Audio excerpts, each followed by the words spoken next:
दोस्त आज हम लोग शुरू करने वाले हैं, आज से शुरू कर रहे हैं इंग्लिश का बेसिक कॉन्सेप्ट से मॉडरेट और एडवांस कॉन्सेप्ट तक हम लोग चलने वाले हैं।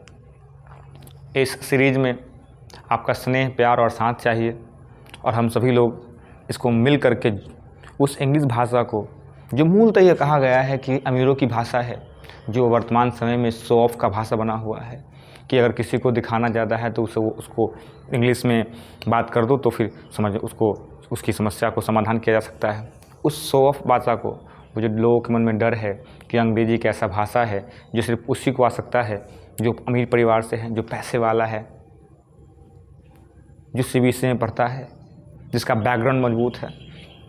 दोस्तों, ये जो भावना है, ये जो दिमाग में ये बात जो आ गया है, इसको समझने का प्रयास करें, क्योंकि हम लोग इंग्लिश भाषा को, क्योंकि आज एक ग्लोबल लैंग्वेज है और कॉमनली एक ऐसा कम्युनिकेशन का साधन है जो किसी भी स्ट्रेंजर, अनजान, रैंडम पर्सन से अगर आपको बात करना है, किसी भी अनजान व्यक्ति से आपको बात करना है तो इस भाषा का उपयोग बहुत व्यापक हो जाता है। तो भाई, हम इसका उपयोग कैसे करें और इसका उपयोग हम कैसे बेहतर तरीक़ा से कर पाएँ, क्योंकि हमें ये कहा जाता है कि अंग्रेज़ी एक ऐसा विषय है, अंग्रेज़ी एक ऐसा भाषा है जो अगर आपको आएगा तो आप कूल हैं, नहीं तो आप फूल हैं। ये सब लोग कहता है कि if you know English then you are very cool guy, you are cool dude, और अगर आपको इंग्लिश नहीं आ रहा है then you are fool dude. तो ये जो मानसिकता है हमारे पास, ये जो सोच हम बना के रखे हुए हैं कि इंग्लिश एक ऐसा भाषा है जो अमीर लोग आएगा, अमीर लोग जान पाएगा।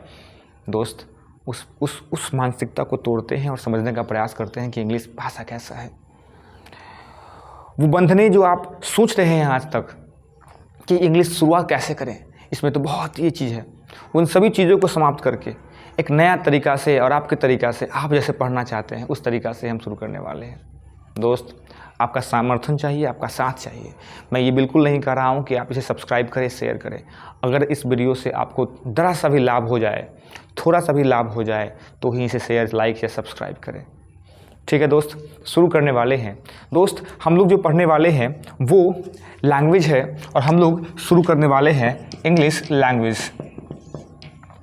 इंग्लिश लैंग्वेज दोस्त, इंग्लिश एक पर्टिकुलर सब्जेक्ट के साथ साथ एक लैंग्वेज है, तो कई जगह हम इसे लैंग्वेज कहते हैं, सब्जेक्ट नहीं कहते हैं। दोस्तों, जो सबसे पहला बात है वो ये है कि क्या हर व्यक्ति के मन में ये सवाल उठता है कि क्या जो व्यक्ति इंग्लिश पढ़ाता है उसे इंग्लिश टीचर कहा जाना चाहिए या फिर नहीं कहा जाना चाहिए। तो कहा जा सकता है, ये पॉसिबल है कि जो व्यक्ति इंग्लिश पढ़ाता है उसे आप इंग्लिश टीचर कह सकते हैं, लेकिन उसे टीचर ऑफ इंग्लिश लैंग्वेज कहा जाना ज़्यादा बेहतर होगा। इसके रेफरेंस में हम 2-3 एग्जाम्पल आपको देते हैं ताकि आप अच्छे से समझ पाएँ। कल्पना कीजिए कि आप भारत में एक ऐसे टीचर, भारत के टीचर हैं जो अपने देश को रिप्रेजेंट करता है किसी अन्य देश में जा कर के। लोग आपसे पूछेगा कि आपका प्रोफेशन क्या है, आप कहिएगा मैं टीचर हूँ। तो कैसे टीचर हैं आप? तो आप कहिएगा मैं इंडियन टीचर हूँ, कि मैं एक इंडियन टीचर हूँ। ठीक उसी प्रकार कोई पाकिस्तान का होगा, बोलेगा पाकिस्तानी टीचर हूँ। कोई श्रीलंका का होगा, बोलेगा श्रीलंकन टीचर हूँ। तो प्यारे भाई बहन, प्यारे दोस्तों, जो ब्रिटिश होगा, जो इंग्लैंड का होगा, वो बोलेगा मैं इंग्लिश टीचर हूँ। तो वो रेफरेंस गलत हो सकता है। हो सकता है कि वो मैथ पढ़ा रहा हो और चूंकि इंग्लैंड का हो तो अपने आप को वो भी इंग्लिश टीचर कह सकता है। तो मूलतः हालांकि इंग्लिश टीचर कहा जाना गलत नहीं है, करेक्ट है, लेकिन आप इंग्लिश टीचर से ज़्यादा अच्छा होगा कि टीचर ऑफ इंग्लिश लैंग्वेज कहा जाना, ये मूलतः सही बात होता है। ठीक है दोस्त, तो इंग्लिश पढ़ाने वाले को हम मूलतः इंग्लिश टीचर भी कहा जा सकता है, दिक्कत नहीं है, लेकिन टीचर ऑफ इंग्लिश लैंग्वेज कहा जाना ज़्यादा प्रेफरेंस रहता है, ज़्यादा बेहतर होगा। तो इंग्लिश एक लैंग्वेज है, एक भाषा है, उसे कोई भी सीख सकता है। आज के वर्तमान समय में दुनिया में सबसे ज़्यादा जगह पर बोले जाने वाली भाषा है ये इंग्लिश, जहाँ पर दो लोग जो स्ट्रेंजर है, जो बातचीत आपस में, दो लोग जो अपनी अपनी भाषाओं से अनजान हैं, इन भाषाओं से वो कम्युनिकेट करते हैं। आज इंग्लिश साइंस का विषय हो गया है, आज इंग्लिश डिप्लोमेसी में यूज होता है, आज अंग्रेजी एयरपोर्ट पर बोला जाता है, बिजनेस का है, टेक्नोलॉजी का है, साइंस का है, सबका भाषा इंग्लिश है। प्यारे दोस्तों, इसीलिए इंग्लिश एक इंटरनेशनल लैंग्वेज है, क्योंकि ये वे ऑफ कम्युनिकेशन है दो ऐसे अनजान लोगों का, जो अनजान लोग आपस में एक दूसरे को मिले नहीं है, जाने नहीं है। दो अलग अलग संस्कृति के लोग आज इस लैंग्वेज से बात कर सकते हैं। दोस्त, इसी को सीखने का प्रयास करते हैं। इस सेगमेंट में सबसे पहला जो बात हम शुरू करने वाले हैं, इंग्लिश टीचर और टीचर ऑफ इंग्लिश लैंग्वेज, दो अलग बातें हैं। हालांकि दोनों कहा जाना सही है, लेकिन इस बात को ध्यान में रख कर कहा जाए, अगर मैं ये बोलूँ कि मेरे मैथ्स टीचर है और मेरे इंग्लिश टीचर हैं, तो ये तो रेफरेंस समझ में आता है कि वो टीचर मैथ्स पढ़ाते हैं, वो टीचर इंग्लिश पढ़ाते हैं। लेकिन मैं सिर्फ यही कहूँ कि वो इंग्लिश टीचर हैं और वो मैक्सिकन टीचर हैं, तो यहाँ पर सर चिंतित हो जाइएगा कि इंग्लिश टीचर वो इंग्लैंड का हो जाएगा और वो मैक्सिकन का हो जाएगा। इससे फ़र्क नहीं पड़ेगा कि वो इंग्लिश टीचर क्या पढ़ाता है, वो कुछ भी पढ़ा सकता है। ठीक है दोस्त, तो आइए बात करने का प्रयास करते हैं इंग्लिश लैंग्वेज के सबसे पहले सेगमेंट के बारे में, और शुरू से फ्रेश शुरू करेंगे। वो इटमोलॉजी क्या होता है, वो हम जो ग्रामर के 5 प्रकार के अलग अलग कैटेगरी को बांट के पढ़ते हैं, वो हटाइए। हम लोग शुरू करने वाले हैं अपने आप से एक फ्रेश कॉन्सेप्ट। तो प्यारा दोस्त, प्यारे बच्चों, हम लोग एक लैंग्वेज पढ़ने वाले हैं, इंग्लिश लैंग्वेज। भाई इंग्लिश लैंग्वेज है क्या?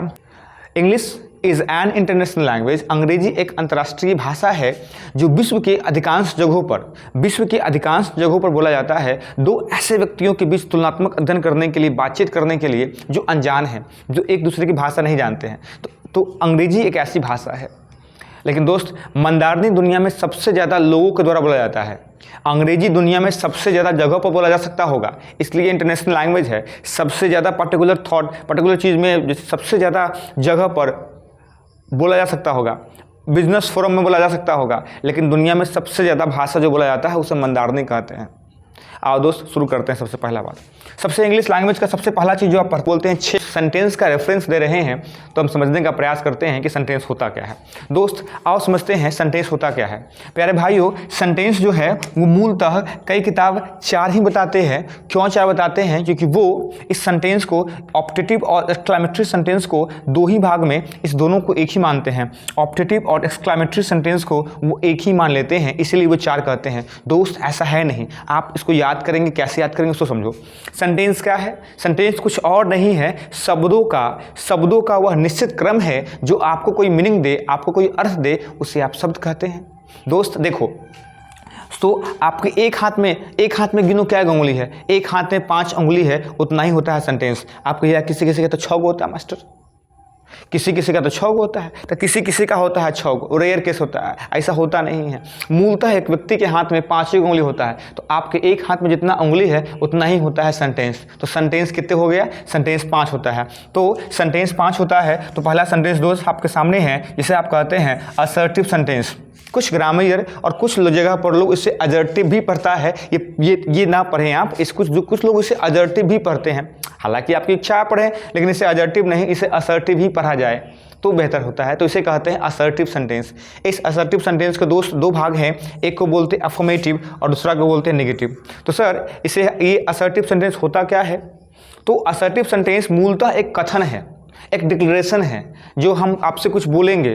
जैसे एग्जाम्पल के लिए मैं बोलूँ कि PM मोदी जो है भारत के प्राइम मिनिस्टर हैं, भारत के प्राइम मिनिस्टर मोदी है। मैं आपको कहूँ कि आप एक अच्छे लड़के हैं, आप मेरे भाई हैं, तो जब भी कोई चीज़ डिक्लेरेशन हो, कोई एक स्टेटमेंट हो, आप इसे स्टेटमेंट भी कह सकते हैं, आप इसे स्टेटमेंट कहिए, आप इसे डिक्लेरेशन कहिए। तो असर्टिव सेंटेंस कुछ और नहीं होता है, बस एक पर्टिकुलर स्टेटमेंट होता है जो आपसे कोई बात बताता है आपको और कहता है ये बात आपको बताने वाला होता है, तो उसे हम अफर्मेटिव सेंटेंस कहते हैं। ठीक है दोस्त। और दूसरा सेंटेंस आपके सामने इंट्रोगेटिव है।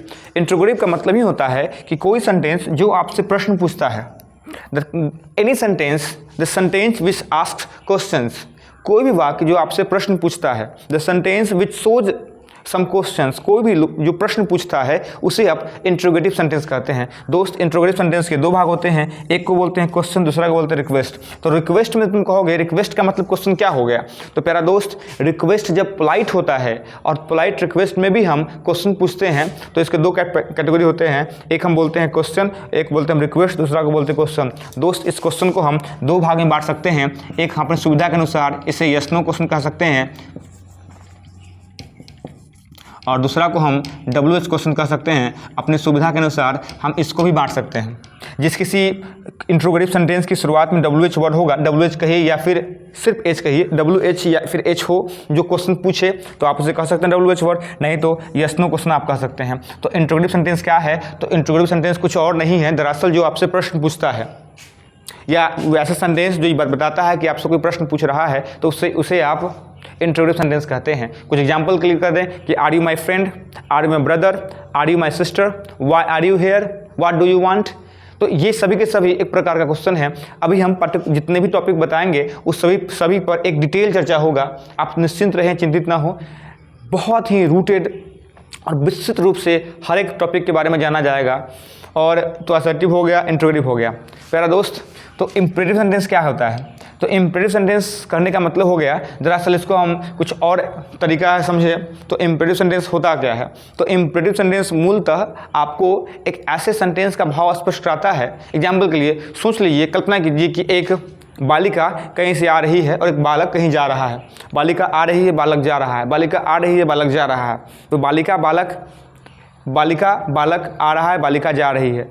अभी तो आ ही रहा था, आ रही थी, कंफ्यूज हो गया तो आ रहा है कि कुछ जा रहा है, खत्म हो गया। कल्पना कीजिए साइकिल से दोनों है, बालिका भी साइकिल से, बालक भी साइकिल से है। तो अब बालिका जो है वो रुकी और उसका साइकिल का चैन उतर गया। बालक बोला कि बालक जा रहा है, बालिका बोली कि hey listen, please help me, please help me. बालिका ने रिक्वेस्ट किया लेकिन क्वेश्चन नहीं कहा। बालिका ने रिक्वेस्ट किया, फिर उसने कहा कि हाँ, how can I help you. तो कहा कि भाई मेरा चैन उतर गया है, थोड़ा मेरी सहायता कर दो, प्लीज़ हेल्प मी। तो वो एक रिक्वेस्ट किया।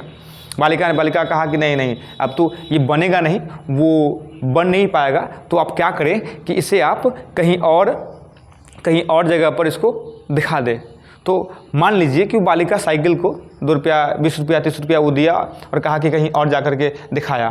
तो मान लो वो बालक किसी ऐसे दुकान में बालिका चली गई जिस दुकान से झगड़ा भेल है, तो कहा कि वहाँ मत जाओ, डोंट गो